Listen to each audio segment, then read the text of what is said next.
বেঙ্গল নিউজগ্রাফের সকল দর্শকদের নমস্কার। আজকে আমরা যে বিষয়ে কথা বলবো, আমরা দেখেছি বাংলাদেশে কিভাবে হিন্দু নিধন চলেছে এবং সেই হিন্দুদের ওপর অত্যাচার এবং আক্রমণ লাগাতার যে বাংলাদেশে চলছে তা নয়, বিভিন্নভাবে আমরা দেখেছি পশ্চিমবাংলাতেও হিন্দুদের ওপর আক্রমণ করা হচ্ছে বা তাদের বিভিন্নভাবে আটকানো হয়। সম্প্রতি বইমেলা, এবং আমরা জানি কলকাতায় পশ্চিমবাংলায় বইমেলা একটা ঐতিহ্যপূর্ণ, সেই ঐতিহ্যপূর্ণ বইমেলায় কিন্তু এবার বিশ্ব হিন্দু পরিষদকে রীতিমতন আটকানো হলো। মানে সেটা একটা আভিজাত্যপূর্ণ, আমরা জানি বিশ্ব হিন্দু পরিষদ দীর্ঘদিন ধরে তারা কাজ করে যাচ্ছে, একটা হিন্দু সংগঠন, তাদের রীতিমতন সেখানে স্টল দিতে পারবে না বলে আটকানো হলো।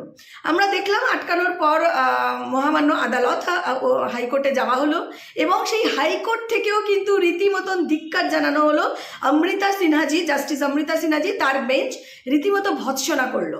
এবং আমরা আজকে পেয়ে গেছি সেই আইনজীবীকে যিনি বিশ্ব হিন্দু পরিষদের সেই মামলায় তিনি ছিলেন এবং প্রথম থেকে দাঁড়িয়ে তিনি লড়াইটা করেছেন এবং বিশ্ব হিন্দু পরিষদের সপক্ষেই জাস্টিস অমৃতা সিনহা তিনি বলেছেন। আমরা কথা বলবো, আমাদের সঙ্গে আছেন কলকাতা হাইকোর্টের আইনজীবী ওসমান মল্লিক। ওসমান দা, আপনাকে নমস্কার।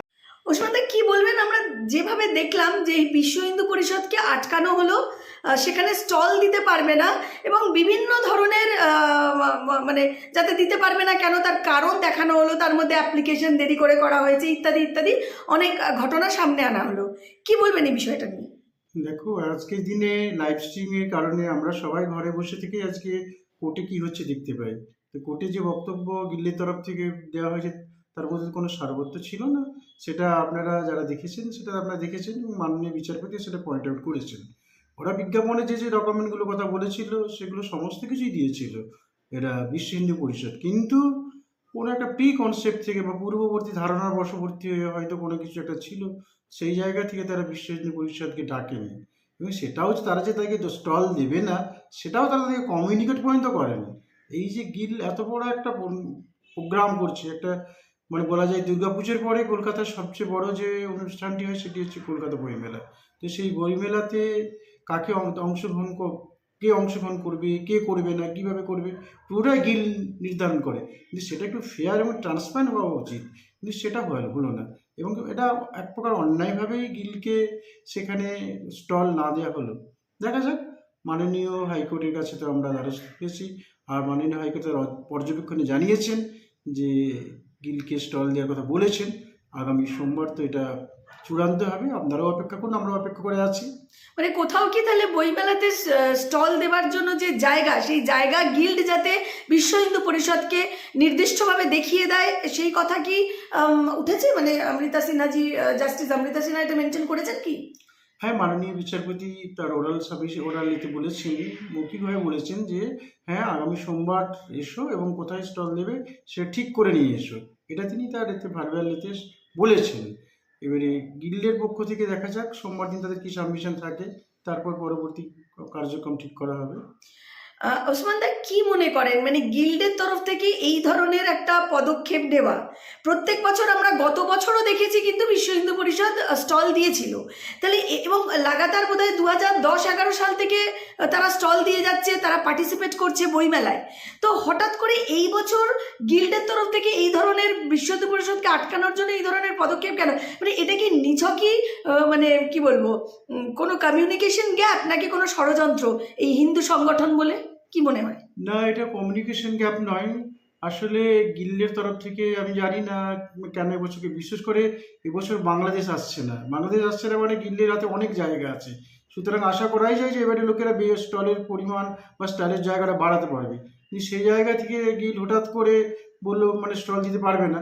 তাছাড়া যারা সাধারণত কী হয় যে একটা রিলেশনশিপ তৈরি হয়, এত বছর ধরে স্টল দিয়ে আসছে বিশ্ব হিন্দু পরিষদ, সুতরাং বিশ্ব হিন্দু পরিষদের সঙ্গে তো গিল্ডের একটা রিলেশনশিপ তৈরি হয়েছে, এই রিলেশনশিপ এস্টাবলিশ হয়েছে। তো এত বছর ধরে বিশ্ব হিন্দু পরিষদ কখনো তারা কোনো মানে ডিসঅবিডিয়েন্স দেখায়নি, কখনো আইন ভঙ্গ করেনি, কখনো তারা এমন কোনো বই বের করেনি যাতে করে মেলায় গণ্ডগোল হতে পারে, বা তারা কোনো কিছু সে সমস্ত করেনি। তাহলে আইন শৃঙ্খলা প্রশ্নে তারা সব বরাবরই সমস্ত গিল্ডের নিয়মকানুন মেনে এসছে এবং এমন কোনো বই তারা বের করেনি যা নিয়ে কোনো বিতর্ক হয়েছে বা কোনো অশান্তি সৃষ্টি হয়েছে। তাহলে সেই জায়গায় দাঁড়িয়ে গিল্ডের সিদ্ধান্ত হঠকারিতা মাত্রই, তাদের ভেতরে কি আছে সেটা এখনই তাহলে শুধুই কি হঠকারী, তাহলে কি ষড়যন্ত্রের গন্ধ পাচ্ছেন? এখন আমি যেহেতু এই মামলাতে আছি, এখন একটা সাবজেক্টিভ ম্যাটার, আমি এখন এটা নিয়ে কিছু বলতে চাই না, কিন্তু এটা নিয়ে আমি সোমবার দিন বলবো এটা গিল্ডের তরফ থেকে কী আছে কি নেই, সোমবার মামলার পর আমি এটা বলবো। আর একটা বিষয়ে যাব, বাংলাদেশে আমরা ইতিমধ্যেই দেখেছি সেখান থেকেও প্রেস করা হয়েছে এবং কোথাও যেন নির্দিষ্টভাবে তারা যে পথে এগোচ্ছে বা কিছুটা নির্দিষ্টভাবে বলাই হচ্ছে যে ধর্মনিরপেক্ষ বা সেকুলার এই শব্দগুলো তারা তাদের মানে বাংলাদেশের যে সংবিধান সেই সংবিধানে তারা এই শব্দগুলোই রাখতে চায় না, মানে কোথাও ধর্মনিরপেক্ষ বলে শব্দ তারা মানে না, ধর্মনিরপেক্ষ বিষয়টাকেও তারা মানে না, সেকুলারিজম মানেই না, মানে তাহলে কোথাও কি, এবং যেখানে 90% ওপরে ইসলাম সেই দেশে বসবাস করেন, তাহলে সেখানে দাঁড়িয়ে এটা কি ইসলামিক কান্ট্রির দিকেই এগোচ্ছে? মানে ইউনিস সরকার কি যে লক্ষ্যে এগোতে চাইছিল সেই লক্ষ্যেই একটা ধাপ এগোলো, কি মনে করেন? আসলে আমি একটু বলবো, ইউনিশ সরকার শুধু না, হাসিনা যখনও ছিল তখনও কিন্তু সেখানে মানে হিন্দুদের উপর অত্যাচার চলছিল, এবং আমাদের স্মরণ করিয়ে দিয়ে হাসিনা অনেকগুলো সেখানে মডেল মসজিদ নির্মাণ করেছেন, প্রচুর মাদ্রাসা তৈরি হয়েছে।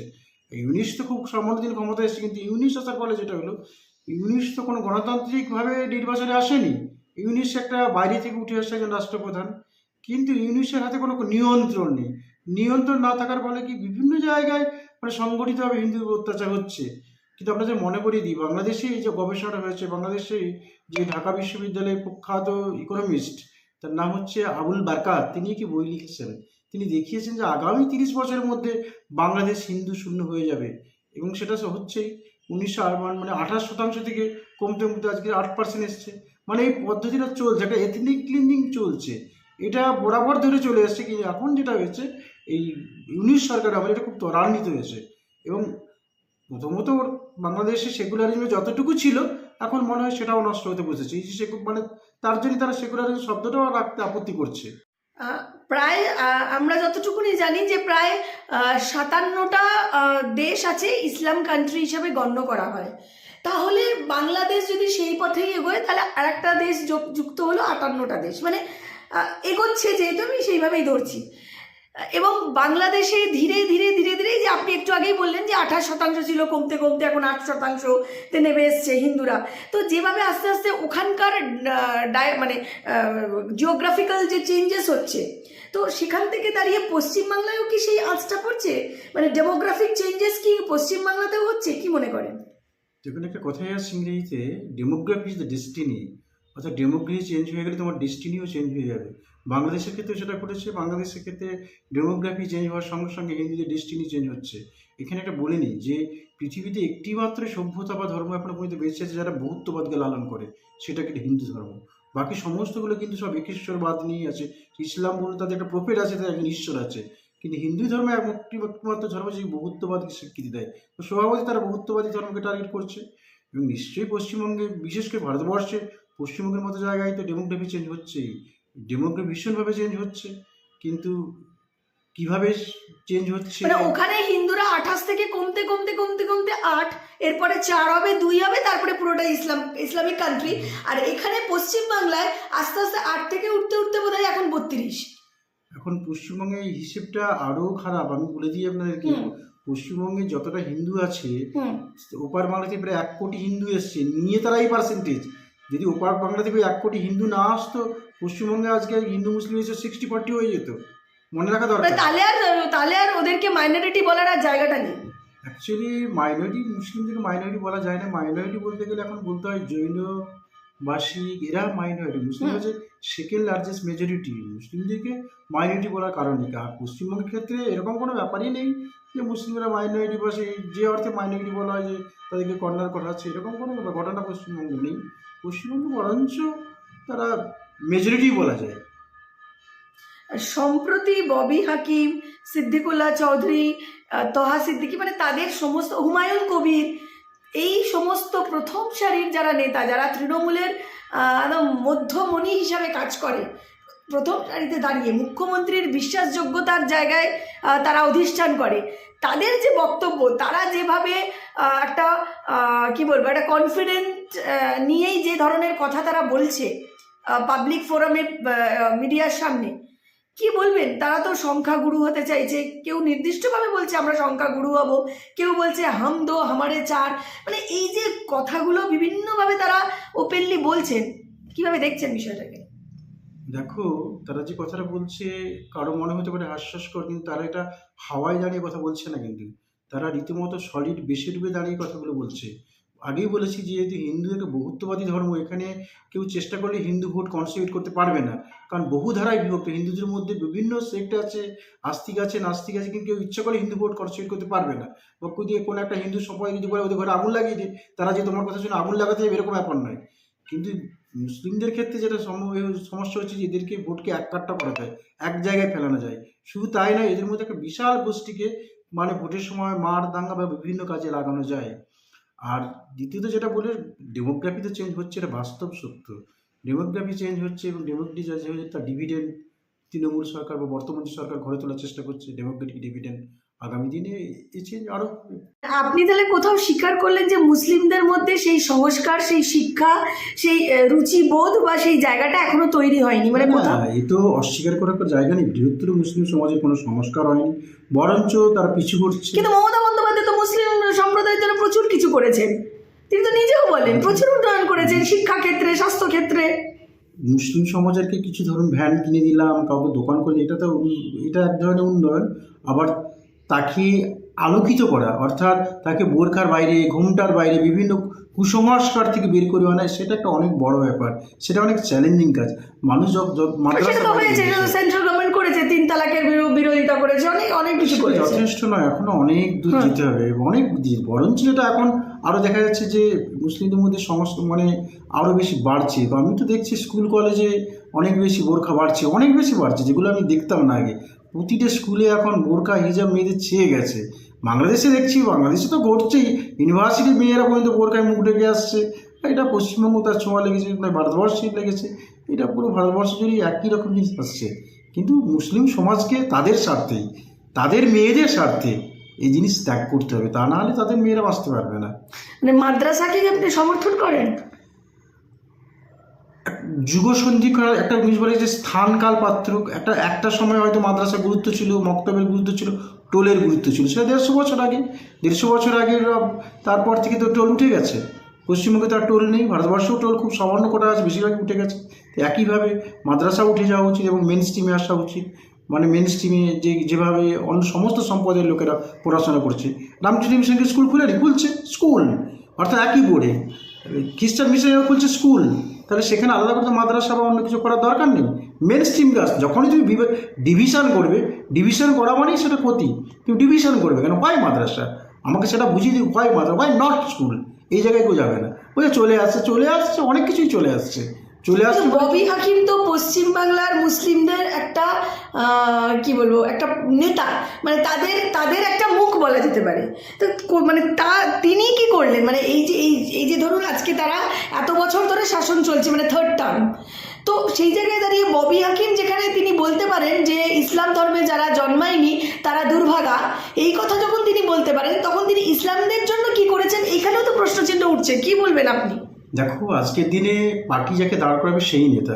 আজকে মমতা ব্যানার্জি যদি গরু এনে দাঁড় করিয়ে দেন, মুসলিম সমাজের পক্ষ থেকে গরুই নেতা হবে, এই ব্যাপারে কোনো সন্দেহ নেই। যে এখানে পার্টিক্রাসির যুগে পার্টি যাকে মনে করবে নেতা, কিন্তু তার সেই লেভেলে পড়াশোনা আছে কিনা, সেই দর্শন আছে কিনা, সেই দূরদৃষ্টি আছে কিনা, সেটা দেখতে হবে। সেটা ববি হাকিমের আপনারাও দেখতে পাচ্ছেন, আমরাও দেখতে পাচ্ছি। তিনি চেষ্টা করছেন, আমি জানি না যে মমতা ব্যানার্জির সায় আছে কিনা, আমার মনে হয় না সায় আছে বলে, কি হলেও তা থাকলেও আমি অবাক হবো না। কিন্তু এরা চাইছে, ঘুরে ফিরে একটা জিনিসই চাইছে, যে মুসলিমদেরকে কনসলিডেট করতে, যে কনসলিডেট হয়। আমি বারবার বলছি যে হিন্দুরা যদি 10 জন থাকে, তারা 10 জন 5 জায়গায় ভোট দেবে, দুটো করে দেবে। কিন্তু মুসলিমরা যদি 3 জন এক জায়গা থেকে, 4 জন আগে, তারা এক জায়গাতেই 4টে ভোট দেবে, এটাই তাদের লক্ষ্য। সুতরাং ক্ষমতাকে টিকে রাখতে গেলে তাদের এছাড়া কোনো এই উপায়টা তাদের কাছে শ্রেষ্ঠ মনে হয়েছে। ওসমান দা, এখানেই হচ্ছে সমস্যা বা এখানেই আমাদের প্রশ্ন। এই যেভাবে ডেমোগ্রাফিক্যাল চেঞ্জ হচ্ছে, আমরা দেখেছি এর আগে যখন বাংলাদেশে যখন ওই সময় সমস্যা তৈরি হয়েছিল, তখন বহু হিন্দুরা এপার বাংলায় চলে এসেছিল, এবং কেন এসেছিল, কী কারণ এসেছিল, সেটা সবাই জানে, সবার কাছে পরিষ্কার, এবং কাদের জন্য আসতে হয়েছিল, কাদের অত্যাচারে আসতে হয়েছিল। বিষয়টা হচ্ছে তারা পশ্চিমবাংলায় এসছে, সেখানে স্থান পেয়েছে, সেখানে তারা বসবাস করতে শুরু করে, এবং তারপরে জেনারেশন ওয়াইজ তারা এখানে থেকে যায়। বিষয়টা হচ্ছে যেভাবে ডেমোগ্রাফি চেঞ্জ হচ্ছে এখান থেকে মানে পশ্চিমবাংলার অবস্থা যদি ঠিক আস্তে আস্তে এইভাবে মেজরিটি হতে হতে এই জায়গায় এসে দাঁড়ায়, বা এই হিন্দু রাষ্ট্রের দিকে যদি ভারতবর্ষ না এগোয়, ববি হাকিমের কথা ধরেই যদি আমি বলি যে আমরা একদিন সংখ্যাগুরু হব, তাহলে এই হিন্দুদের জায়গাটা আর কোথায় যাবে? মানে হিন্দু রাষ্ট্র তো নেই, যেমন প্রায় ধরুন 56টা ইসলামিক কান্ট্রি আছে, তখন হিন্দুরা ঠিক কোথায় যাবে? মানে এটা কি এখন সত্যি ভাবার বিষয়? হিন্দুদের জন্য কি ভাবার সময় এসছে? বা সেন্ট্রাল গভর্নমেন্ট বা কেন্দ্র সরকার বা রাজ্য সরকার সবাইরই কি একটু ভাবার সময় এসছে, কি মনে হয়? দেখো, কেন্দ্র সরকার রাজ্য সরকার ভাববে কি ভাববে না, পলিটিক্যাল পার্টি ভাববে কি ভাববে না, আমি বলছি তার আগেও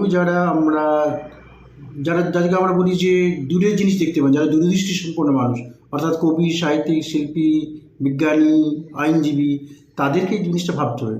এখানে একটা জিনিস বলি, আমাদের এখানে ওপার বাংলা থেকে যারা এসছেন, শীর্ষেন্দু, সমরেশ, ঋত্বিক ঘটক, এরা সব বাংলা ভাষার বড় বড় দিকপাল, সাহিত্যের ক্ষেত্রে কি সিনেমার ক্ষেত্রে।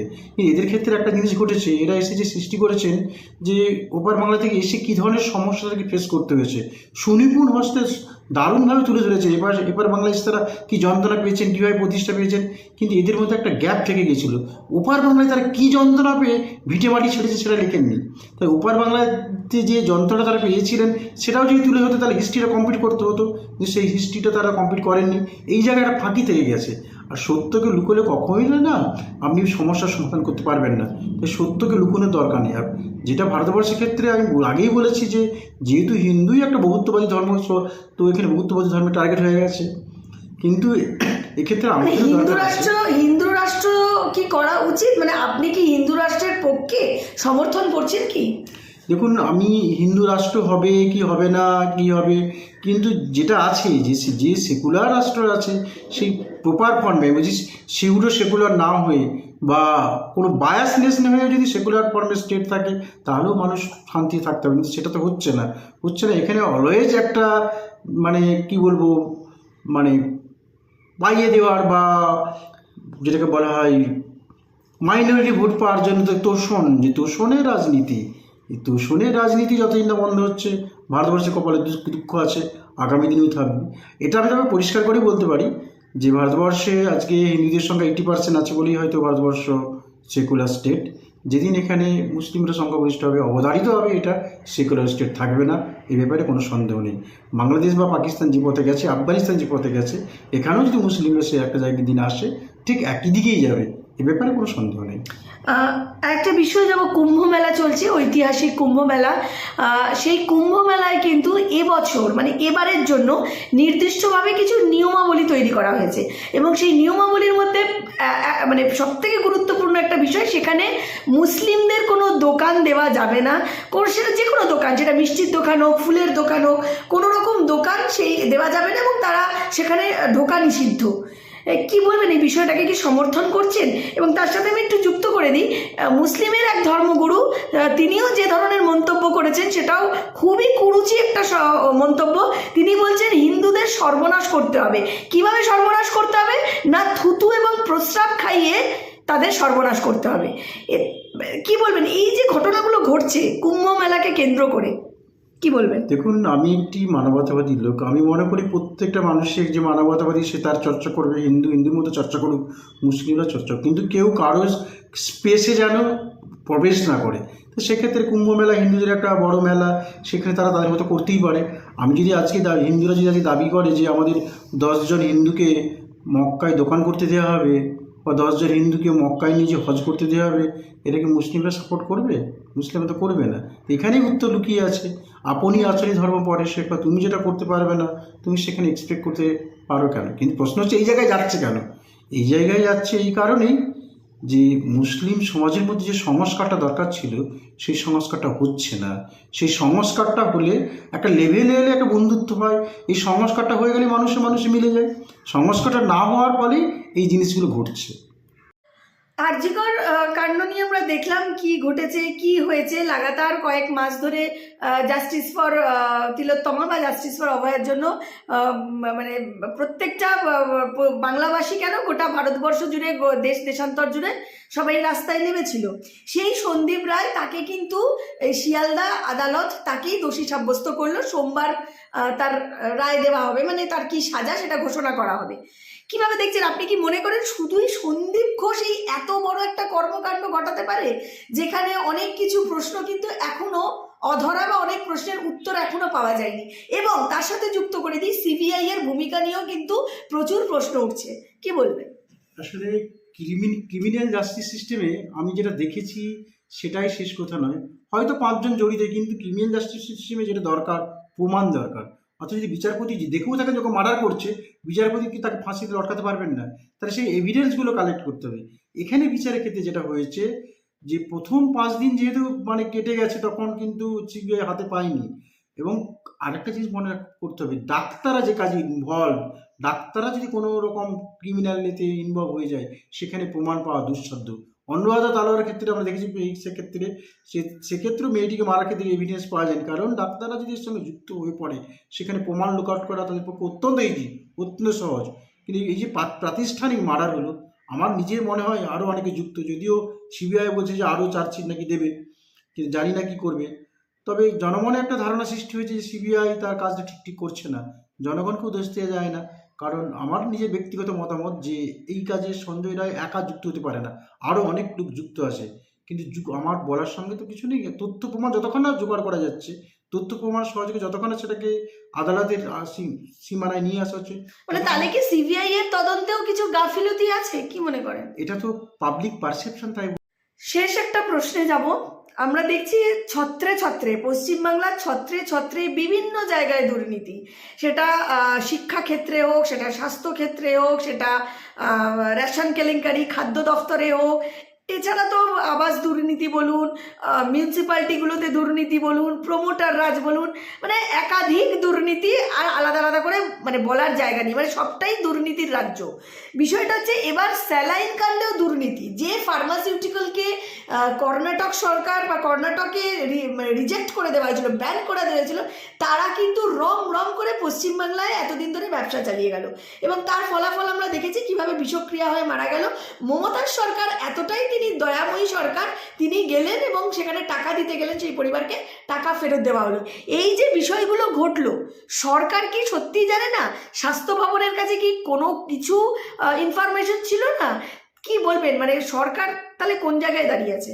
এবং স্বাস্থ্যমন্ত্রী মমতা বন্দ্যোপাধ্যায়। আমি একটা ব্যক্তিগত অভিজ্ঞতা দিয়ে বলি। 2016 সালে আমার ভাই অ্যাক্সিডেন্ট হয় এবং তার ব্রেন হ্যামারেজ হয়। বেশ কিছুদিন আইসিইউ থাকার পর তাকে আমরা এসএসকেএমে নিয়ে যাই।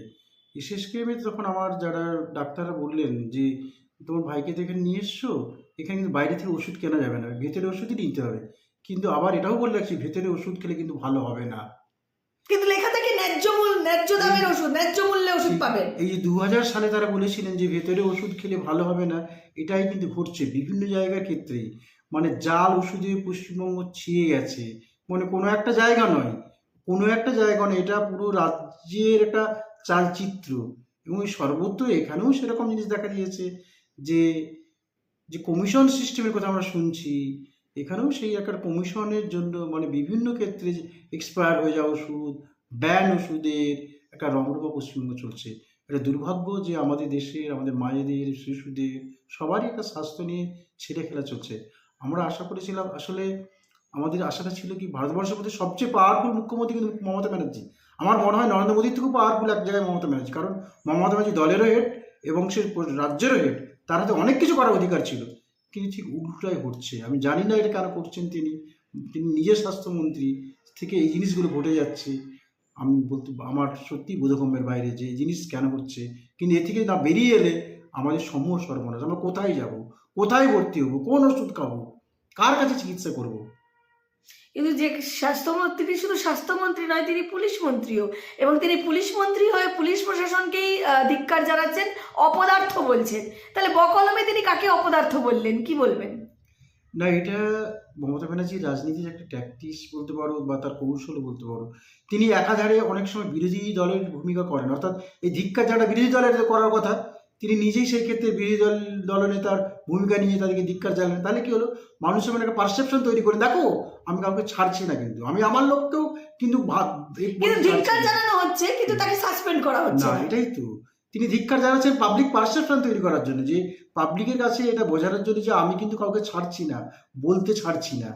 কিন্তু কার্যকর ক্ষেত্রে যেটা করার দরকার, ধরো কেউ অন্যায় করেছে, তাহলে তার বিরুদ্ধে যে বিভাগীয় নেওয়ার কথা, পদক্ষেপ নেওয়ার কথা, তাকে শোকজ, সাসপেনশন, টার্মিনেশন, সেদিকে তিনি যাবেন না। কারণ সেখানে গেলে তার নিজের দায়বদ্ধতা এসে যাবে, তিনি তদ্দূর পর্যন্ত যাবেন না। তিনি বোকাচোকা এইটুকুর মধ্যেই সীমাবদ্ধ থাকবেন, যাতে আপামর জনসাধারণ দেখা যায় যে তিনি চুপচাপ বসে নেই এবং তিনি কারো অন্যায় সহ্য করছেন না। কিন্তু একটু তলিয়ে দেখলেই বোঝা যাবে তিনি সবগুলোই সহ্য করছেন এবং হয়তো সমস্তটাই তার জ্ঞাতসারেই হচ্ছে। অসংখ্য ধন্যবাদ ওসমান দা, আপনি এত ব্যস্ততার মধ্যে সময় দিলেন। অসংখ্য ধন্যবাদ দর্শকদের যারা শুনছিলেন।